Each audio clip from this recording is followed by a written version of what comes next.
Welcome to ప్రజా ప్రకాశం news. Andhra Pradesh CM Chandrababu Naidu సతీమణి శ్రీమతి భువనేశ్వరి ఈ నెల 23, 24, 25, 26 తేదీల్లో కుప్పం నియోజకవర్గంలో పర్యటించనున్నారు.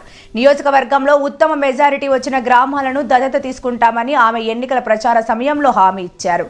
ఈ మేరకు పర్యటనలో భాగంగా ఆమె 2 గ్రామాలను దత్తత తీసుకోనున్నారని ఎమ్మెల్సీ కంచర్ల శ్రీకాంత్ టీడీపీ నియోజకవర్గ ఇన్ఛార్జ్ మునిరత్నం తెలిపారు. తర్వాత నడుమూరులో మళ్ళీ మహిళలతో ముఖాముఖి అవన్నీ కూడా మాట్లాడి అక్కడ సమస్యలు కూడా తెలుసుకునే కార్యక్రమం చేస్తారు. తర్వాత పైపాల్యం, ఇందాక కంచిబందార్లపల్లి ఎలా మెజారిటీ ఉందో సేమ్ పైపాల్యం కూడా మనకి కాన్స్టిట్యున్సీలో హైయెస్ట్ మెజారిటీలో ఉంది. కాబట్టి పైపాల్యం గ్రామాన్ని కూడా మేడం గారు దత్తత తీసుకునేటటువంటి అనౌన్స్మెంట్ అవన్నీ కూడా అక్కడ తెలియజేయడం జరుగుతుంది. తర్వాత మళ్ళీ ఊర్లబోపనపల్లికి వెళ్తాం, అక్కడ కూడా ఉమెన్ ఇంటరాక్షన్.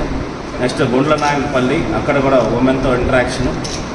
అలాగే సాయంత్రం 6:30కి మీటింగ్, ఎవరైతే Telugu Desam party influence leaders coordination committee ఉన్నారో వాళ్ళతో ఇంటరాక్షన్ ప్రోగ్రామ్ అనేది ఉంటుంది.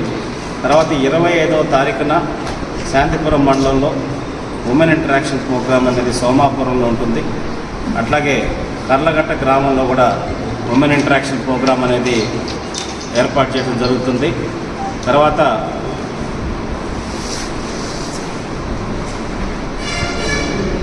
బొడుగుమాకులపల్లిలో కూడా ఉమెన్ తోటి ఇంటరాక్షన్ ప్రోగ్రామ్ ఏర్పాటు చేస్తారు. తర్వాత రామకుప్పం మండలం అదే రోజు